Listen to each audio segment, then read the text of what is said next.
श्रवणी भक्ती श्रेष्ठ आहे आणि मायबा बजाराची हो ती श्रवण भक्ती तुम्ही करताय. बाबा काळ बदलत चाललाय, बरोबर की नाही बुवा? काळ बदलत चाललाय, काळानुसार आपण वागतो. आता ही बघा, हे जे बसले ना पुढचे ज्ञान, कितवीला आहेस तू बाळा? मराठी मीडियम. शबास. तू मराठी मीडियम 8वीत गेलास, फुल कॉन्फिडन्स आहे तुला. शबास. तू 6वीत. तू व तू कितवीत? पहिली. शाळा मराठी गावची ना तुमची? तुमका नमस्कार करताय मी, कारण भाऊ बाळांनो मराठी शाळा हेच महत्वाची आहे. कारण आता तुमच्यासारखे ना, तुमच्यापेक्षा लहान लहान मुलं आम्ही मुंबईमध्ये, हे डोंबिवलीत राहतात, आम्ही दिव्यात राहत आहोत. आमच्या दिव्यात ना, दिव्यात इंग्लिश मिडियम नाही, आमका डोंबिवलीत नव्हता. तर आम्ही आमच्या पोरगी सकाळी 5 वर्षाची पोरगी हो, 5 वर्षाची पोरगी डोंबिवलीत घेऊन जातो इंग्लिश मिडियम मध्ये. आणि सकाळी तो व्हॅनवाला येता खाली आणि प्या प्या प्या हॉर्न वाजवीत राहता. त्या 5 वर्षाच्या पोरग्या अहो सकाळी 5 वाजता उठवता आणि संडासात नेऊन बसवता. म्हणता बाबू कर कर कर, खाली गाडीवर येईल. तू बाबू म्हणता आहे नाही झाला, आहे नाही झाला, जरा जोर लाव, जरा जोर लाव, जरा जोर लाव, नाही झाला, नाही झालं, कूद कूद कूद, म्हणता नाही झाला. ही परिस्थिती इंग्लिश मिडियमची. पण बाळांनो मोठे व शिका, आई वडिलांचं नाव करा. कारण आम्ही दुष्काळात जन्माला आलेलो. 1970ला दुष्काळ पडला आणि त्याच दुष्काळात आमचा जन्म झाला. आम्ही बाळांनो टाकळ्याची भाजी आणि कुंड्याची भाकरी खाल्लेली आहे. पण तुम्ही भाग्यवंत आहात. अरे बाळांनो तुम्ही भाग्यवंत. आता शाळेमध्ये जाण्याचा तुमचा युनिफॉर्म वेगळा, ट्युशनचा युनिफॉर्म वेगळा, चप्पल तुम्हाला वेगवेगळ्या नवीन मिळतात. हा काळ बदललाय. अरे राजानू आता तुम्ही अंडरवेअर वापरता, आमका 10वी पर्यंत माहिती नव्हतं अंडरवेअर. काळ बदलत चाललाय. म्हणून मोठे व्हा, शिका, आई वडिलांचं नाव करा. याच्यावर लक्ष देऊ नको, याच्यावर लक्ष देऊ नको. आणि बुवा सांगितलं, बुवा सन्मान कर धर्मपत्नीच्या. एक बायको आई शपथ सांगते तुका मी. यंदा एक बायको यंदा 15 वर्षांनी तो वाढदिवस साजरा केलो बुवा. रामदेव बाबा की जय हो. हा 15 वर्षांनी वाढदिवस साजरा केला बुवा. वेळच नाही मिळालेला बुवा. जेव्हा मी उठतोय ना तेव्हा कापणार झोपता मी उठतोय. गाठच पडत नाही आमच्या.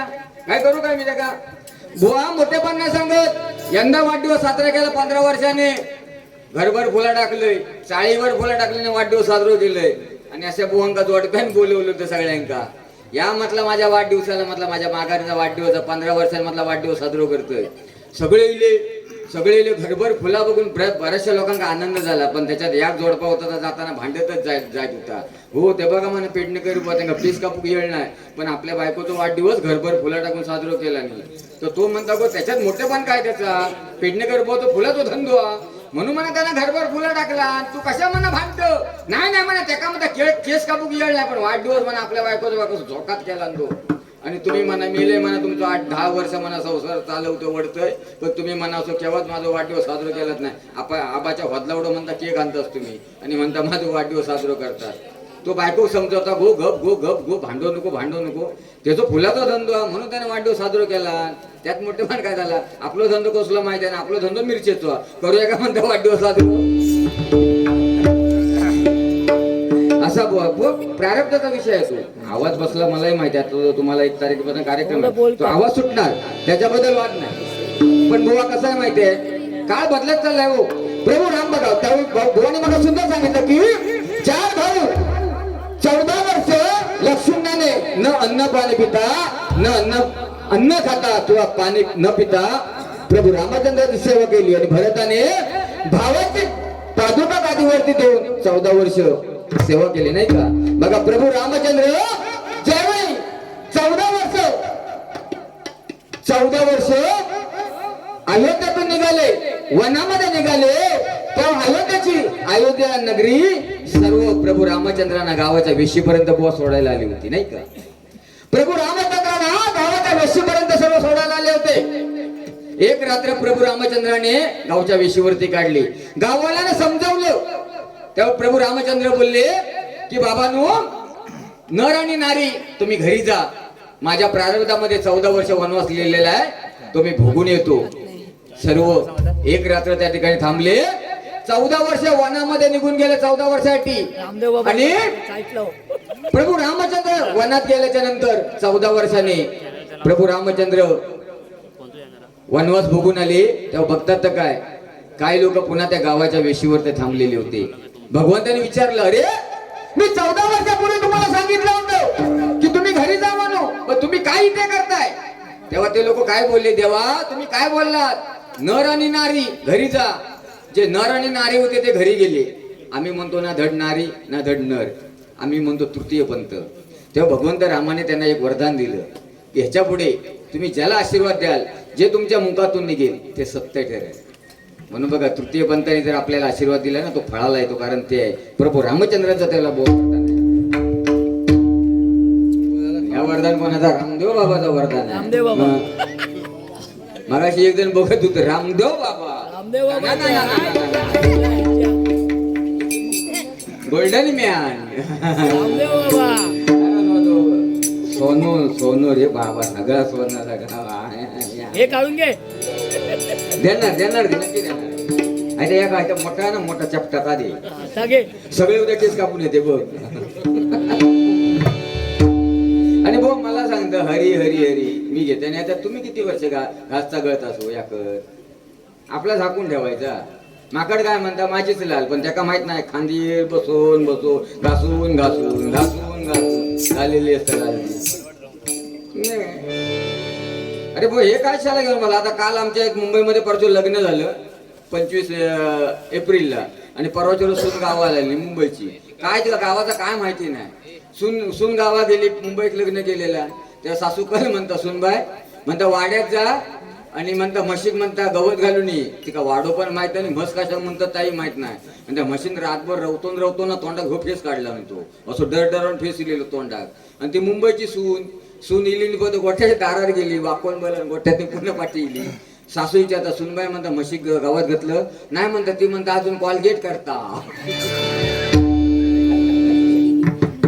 हो कालचा जोडपा आमच्या घरी इला म्हणता बुवा म्हणता आशीर्वाद दे म्हणतो तो मित्र म्हणता. तर मी माझ्या वैनिक म्हटला की म्हटलं तिची होटी भरू गई होती ना, तर म्हणता बुवा होटी भरू गई होती भरणार कशात? ती म्हणता इले जीन्स पॅन्ट घालून काय कपडा घालणार. तर मग मित्रा विचारलं, म्हणलं खिशात रुमाला काय रे? तर मला कशा हो नाही म्हणतो तुझ्या बायकोची म्हटलं होटी भरूची होती. काय खय करतात ह्याच समजत नाही बुवा. झाला ज्ञानावर असला पाया तुला झालं शिकवतो, ज्ञानावर असला पाया तुला झालं शिकवतो. तुझ्या तुझ्यापाशी तरी जागा चुकलं बुवा. काय मतलब करणार आहे? आज या मातेच्या स्थानामध्ये एक दुधाचा थेंब निर्माण होण्यासाठी मातेला रक्ताचे 2 थेंब घटावे लागतात. तेव्हा मातेच्या स्थानामध्ये दुधाचा 1 थेंब निर्माण होतो. हा सायन्स खूप पुढे गेलाय, सायन्स खूप पुढे गेलाय, पण मातेच्या स्थानामध्ये दुधाचा थेंब कुठून निर्माण होतो हे अजून सायन्सला पण समजलं नाही. आपण लहान असतो, आता ही लेकरं बसलेली आहेत, त्यांना जर विचारलं तुम्हाला काय पाहिजे तर हे सांगणार माझ्या आई आणि माझे बाबा पाहिजे. सगळ्यांचं आम्ही लहान असताना पण त्याच म्हणायचे माझ्या आई आणि माझे बाबा. पण लग्न झाल्यात फरक कसं काय होता आपल्या देऊत काय माका समजत नाही. माका वाटतं ते लग्नात फेकून तांदूळ मारतो ना शुभमंगल सावधान, ते का तरी मेंदवाच्या पाठच्या खोटक्यात बसतात ते आपल्या फरक होता. लगेच बदलता आपण. म्हणून बाळांनो मरेपर्यंत आई वडिलांची सेवा करा. आणि खास करून तुम्हाला सांगतोय बसलेले 1 2 3 4 5 जण, तो सावो नाही तो सोडून द्यावा, तो खिचू काय माहित नाही. 1 2 5 जणांना एक विनंती आहे, माझा हात जोडून एक झाड लावा. एक झाड लावा. गरमी वाढली आहे बघा, 43-44 डिग्रीवरती तापमान गेलेलं आहे. एक झाड लावा. एक झाड लावला तर 25 वर्षांनी त्या झाडाची फुलं मिळणार, त्या झाडाची फळं मिळणार, त्या झाडाचा पातेरा मिळणार. एक झाड लावा 25 वर्षांनी त्याचा फायदा होणार. नाहीतर पाणी पण झाडापासून मिळतं आपल्याला, कारण हे झाड आहेत ना पाणी पावसामध्ये पाणी शोषून घेतात आणि उन्हाळ्यामध्ये ती झाड आपल्याला पाणी पुरवतात. म्हणून बाळांनो एक झाड लावा. एक झाड लावलात ना 25 वर्षांनी त्याचा तुम्हाला लय मोठा फायदा होणार. कारण नाही झाड लावलात तर 25 वर्षांनी भर उन्हात तुमका मोटरसायकल उभी करूची लागणार, भर उन्हात. आणि मोटरसायकल भर उन्हात केला तर मागची सीट टापणार मोटरसायकलची, आणि सीट टापली तर मागे आयटम बसणार नाही. ती म्हणणार शिवाय सीट टापल्या, शिवाय सीट टापल्या, शिवाय सीट टापल्या. म्हणून एक झाड लावा. बरोबर की नाही? कितवी तर म्हटलं तू? 6वी. बरं तुझ्या शाळेत बाई ना गुरुजी किती आहेत माहित नाही? ठीक आहे. हा बाईंका धरून 8 गुरुजी. नमस्कार. बरं 29 फेब्रुवारी किती वर्षांनी येतो? 29 फेब्रुवारी किती वर्षांनी येतं? हा 3. 29 फेब्रुवारी 4 वर्षांनी येतं बघा. 29 फेब्रुवारी 4 वर्षांनी येतं, त्याला लिप इयर म्हणतात. ज्या मुलाचा 29 फेब्रुवारी जन्म होतो ना, त्याचा वाढदिवस 4 वर्षांनी येतो. त्याचे आई वडील लय खुश असतात. याचा खर्च वाचतो ना, याचा खर्च वाचतो. हा, खरोखर महिला वर्ग बुवा या ठिकाणी भरभरून बसलेले आहेत. महिला वर्ग, माता भगिनी, बुवाने सुंदर सांगितलं. पण मी अपमान कोणाचा करत नाही. पप्पी एका देतोय, मी पप्पी एका देतोय. बसलेल्या महिलांमध्ये अशी भाग्यवंत कुठली महिला आहे? बसलेल्या महिलांमध्ये भाग्यवंत अशी कुठली महिला आहे? रोज उठल्याच्या नंतर आपल्या नवऱ्याच्या पायाला हात लावून दर्शन घेते. बोटवर करा. रोज उठल्याच्या नंतर आपल्या नवऱ्याच्या पायाला हात लावून दर्शन घेते. बोटवर करा. भाग्यवंत महिला. अगे बाय, कोणच नाही. शा शा शा शा. नाही पडणार पाया त्या. आपण नको त्यांना असूया. पाया पडणार त्या पाया का पडणार नाही? 7च्या नंतर आपलं पाय थाऱ्या ना. 7च्या नंतर आपण लेजिम गाठा.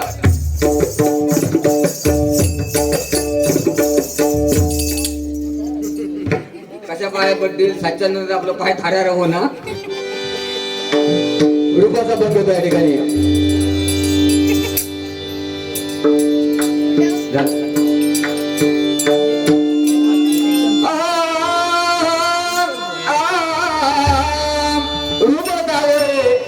कोणाचं? त्या भगवंत पांडुरंगाचं.